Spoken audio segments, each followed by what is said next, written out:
will say yes, no.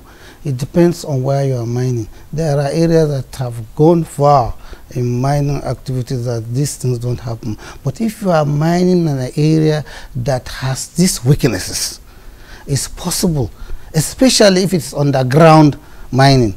Going forward now, what safety precaution, what guidelines are you creating to prevent such an occurrence?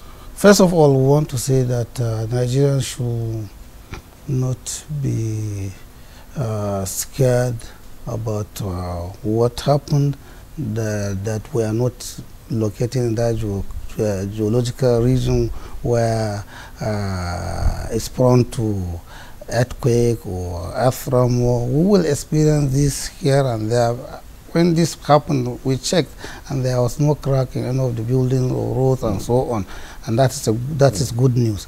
But I want to tell you that we've acquired equipment that we will use in monitoring to dictate occurrence.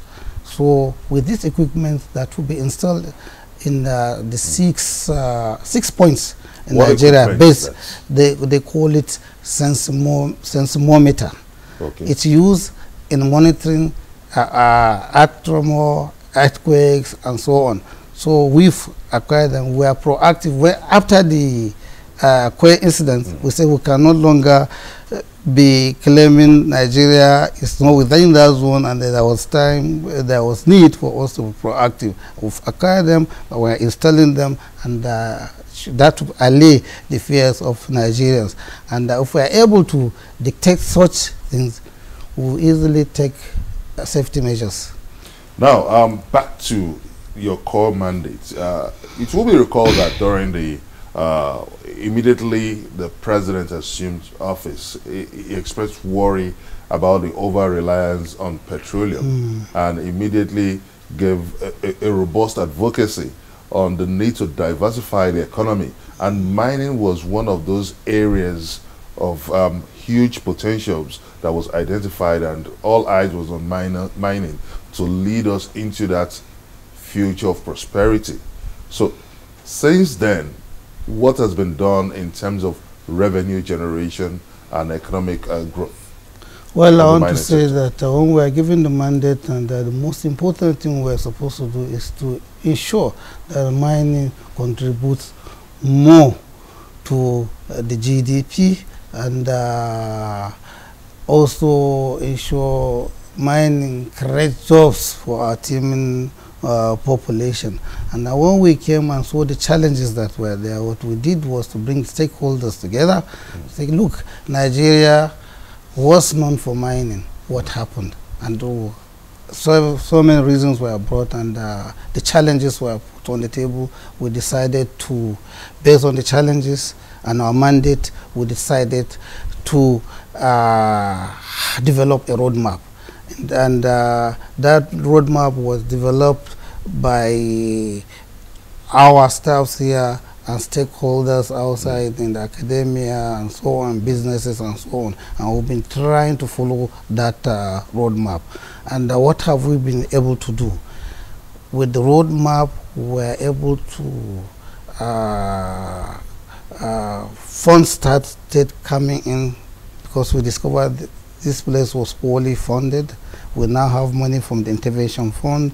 Our budget has increased, and we have support from the World Bank. About $100 million is coming in from the World Bank. Instead, we've started.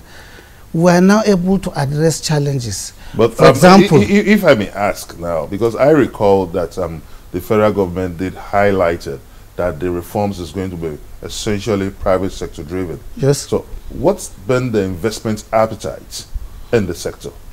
Well, ours as enablers and regulators is to ensure we put an enabling environment for private sector driven mining activity. And what we've done is we have a very good law, very robust, that has been tested. It's one of the best in the world. And in that law, it's a law that will attract those who will be investors if they are really serious investing in Nigeria. In that law, you own your business 100%. In that law, you have tax holidays of 3 to 5 years. In that law, you can bring in mining equipment duty free, and we ensure that licenses is given on first come, first serve. There's a school of thought that believe that for the mining roadmap to arrive its destination, that they need to change the legal status of mining operations, which is largely on the exclusive list. So what are you doing to bring it on the concurrent list? Or do you even agree that we need to change the legal status of the mining operations in Nigeria from the exclusive list to the concurrent list? Well, you are coming into issues that we've been having with the states, and mining, like you rightly say, is on the exclusive list. But when you go to mine, you have to go to the land first, and the land is under the state governors, and they sign the CO4 and so on. So you cannot go into the ground without going through the land. So the governors and and host communities, we've been having issues with them. But when we came on board and realized this, we try to engage the governors. We make presentation at the National Economic Council, and we'll be able to get the buy-in of the governors.